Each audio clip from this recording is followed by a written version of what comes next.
Alright, this is like the millionth time that I've tried filming this video, and every single time I film it, I can't get the words out. So, a few months ago, I lost Hamilton. Like, saying it out loud, it doesn't feel real still, and it's been he passed away in November, and it's January, and it's been a few months, and it still doesn't feel real at all. But I really just wanted to talk about it, and maybe it would be like soothing and therapeutic for me to sit here and talk about all of it. So I got Hamilton going into my sophomore year of college, which was 3.5 years ago. And I got him for a variety of reasons that I'm just not going to be going into those reasons today. But things with my health just weren't doing very good, and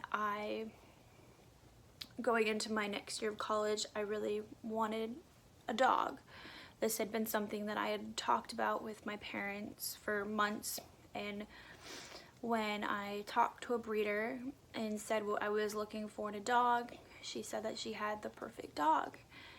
I think she called him Coda, but I knew instantly that that was Hamilton.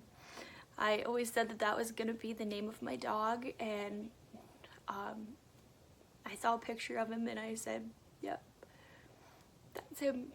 That's gonna be my Hamilton. And the time we spent together was short, but it absolutely changed my life. It helped, like, I can't even explain it, like where I was at physically and mentally and emotionally when I got him. I just wasn't in a good place, and he gave me my reason, he gave me a reason to every single day. I had a purpose, even if my purpose was that I had to care for him and make sure he went potty, make sure he ate, make sure his water bowl was filled, bring him for a walk. It was like he gave me that purpose. If I was just having a bad day and I needed to just clear my head, it was, I'm gonna take him for a walk. I would put my headphones on and just take him for a walk and be able to just clear everything out, and it helped so much. And I can't even get past that now. When I get done with my different, when I wake up in the morning, he doesn't just run down the stairs because he was the happiest dog. I've owned a lot of dogs in my life, and was the absolute happiest dog that I've ever known. If you left him home and you came in, he would like be jumping and so happy to see you. And then in the mornings, you would just hear his little pitter patters of his paws, and he would run and just love you. And he loved everyone he met. And he's just really changed my life. And I know that's saying a lot, he's a dog, but it really, really changed my life. And so in November, he had obstruction and went in for what was supposed to be a very, very routine surgery, one that literally vets do all the time. And I could just tell for some reason, I just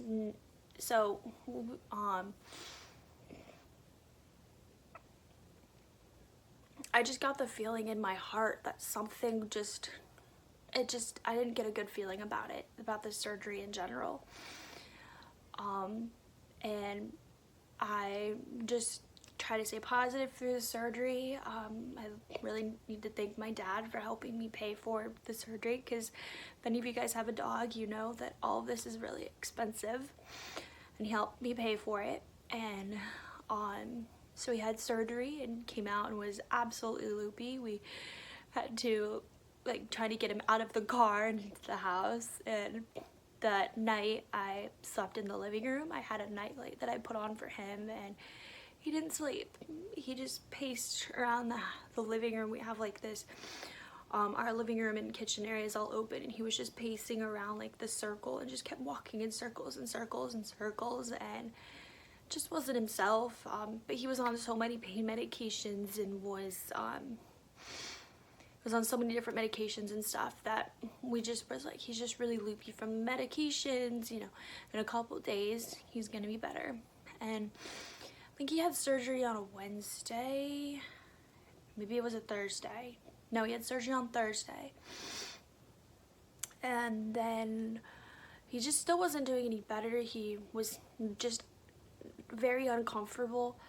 He wasn't sleeping. I mean, I hadn't slept because I was just staying up, and I would just sit inside the living room and all night and just watch him, and he would just pace and pace and pace. I mean, he was on a lot of medications, as I said, but yeah. And then I had to go away for a night, and my mom was in charge of watching him. And I had fallen asleep, but one of my friends got a phone call at about 2 o'clock in the morning that Hamilton started throwing up blood, and we had to take him to the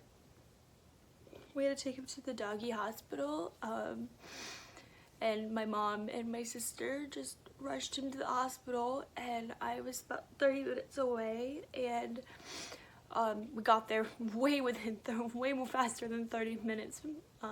Thankfully never got pulled over, and he was admitted into the hospital. They said that they thought maybe his stomach was bleeding from the surgery, and they kept him overnight and gave him lots of fluids and medications and stuff. And then things actually looked up a little bit. Well, when we went into the doctors to see him, or to the hospital to see him, he still wasn't doing great, but he seemed a little bit more chipper, a little bit more like himself, I guess. And then so he got to go home though that night. Oh, like a day, you know, he spent a night in the hospital, and the next day we got to go and pick him up, and we picked him up, and he seemed to be doing a little bit better. That's what we thought. He was on some new medications that was supposed to help coat his belly. That way the medications that he was on wasn't going to upset him so much. And then he stopped eating, and again went back to the vet's office and said that the vet just took some x-rays and stuff, and he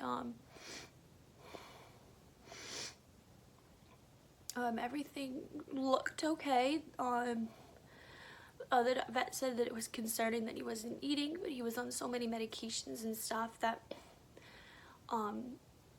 you know, his hunger wasn't super surprising. The fact that he wasn't hungry wasn't super surprising. And again, just more fluids, more medications and stuff, and sent us home and told us like a list of things for us to look out for. And so we brought him home again. I don't know if it was like he was really doing better, or if I just really wanted him to be better. So I like convinced myself that he was getting better, and I don't even know, looking back at it, if he was doing any better. As I said, if I just really wanted him to get better, and he just wasn't. But I wanted him to so bad. I mean, at this point, I was like an emotional wreck because I hadn't slept. I literally had been like a week and I hadn't slept, and he's my baby, he's my child, and having to see him like that, I just, absolutely heartbreaking. And then like I think it was like a day or so after we went to the vet, he took another turn for the worst and had like he was just having like bloody diarrhea all over the house. Like literally this dog had never, like even when he was a puppy, he never had one accident in my house, like not one. He never peed in the house, he never pooped in the house, like not one time had he had an accident. He was just having accidents all over the floor.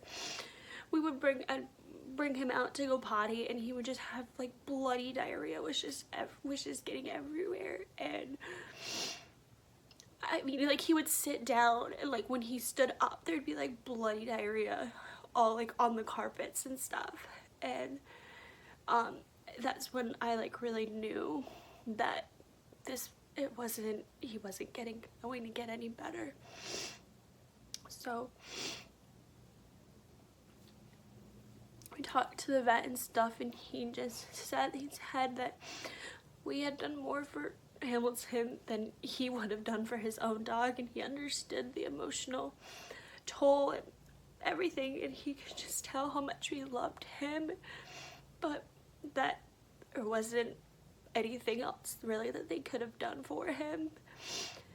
And so we decided to we all decided, everyone in my family decided too, that it was time.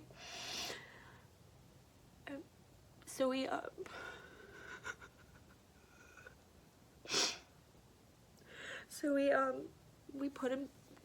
decided that it would be best if he, you know what I'm trying to say, I can't even say it. So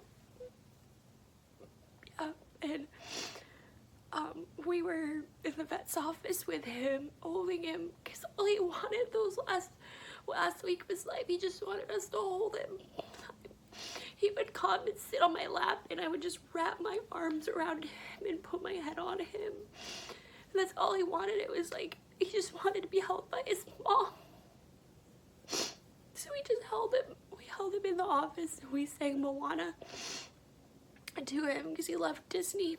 And we just sang to him. And I would like to think that it was peaceful. But he knew. It was like he was telling me that it was his time, and it just feels like it was so soon. And I wish I had more time with him, and I wish that I was able to do all the things with him that I wanted to do, like take him to go visit my dad and go hiking together and go to the beach again, because he loved the beach. The beach was his absolute favorite place in the entire world. And I thought that Hamilton was going to be the ring bearer at my wedding, and he was going to be the one that just carried a basket, and it's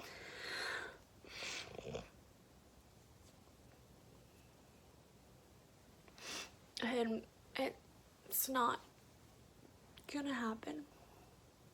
It just absolutely breaks my heart.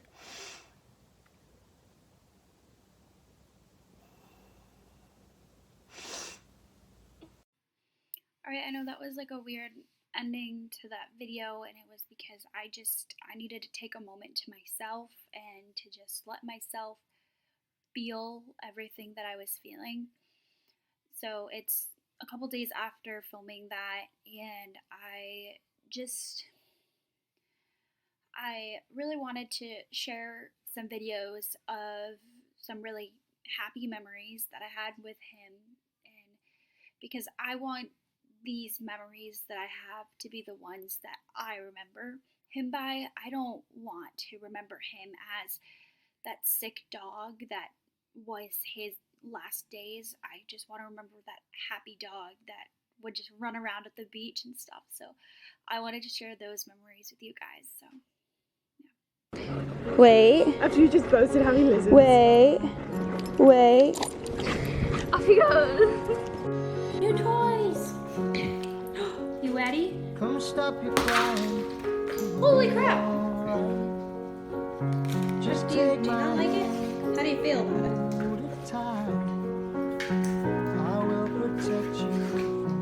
You know that? Let me see. Let me see. Oh. You should get yourself some cookies.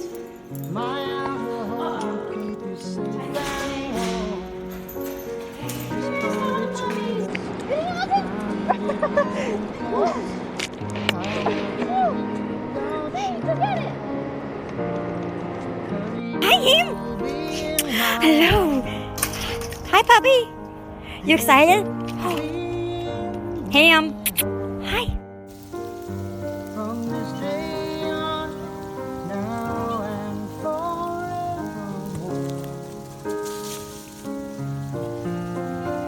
I've been staring at the edge of the water long as I can remember, never really knowing why. I wish I could be the perfect daughter, but I come back to the water no matter how hard I try. Every turn I take, every trail I track, every path I make, every road leads back to the You still have that on you? Hi.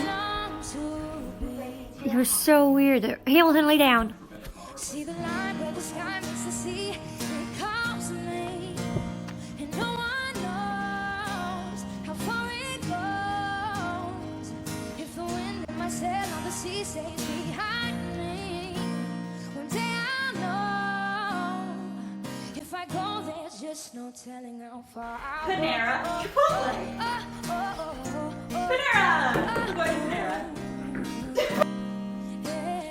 You want your cookie? You're drooling so bad. Ew. Happy on this island, everything is by design. I know everybody on this island has a role on this island, so maybe I could roll with mine. I can lead with pride, I can make us strong. I'll be satisfied Shake. if I play Good boy. along, but the voice inside sings a different song. What is wrong with me?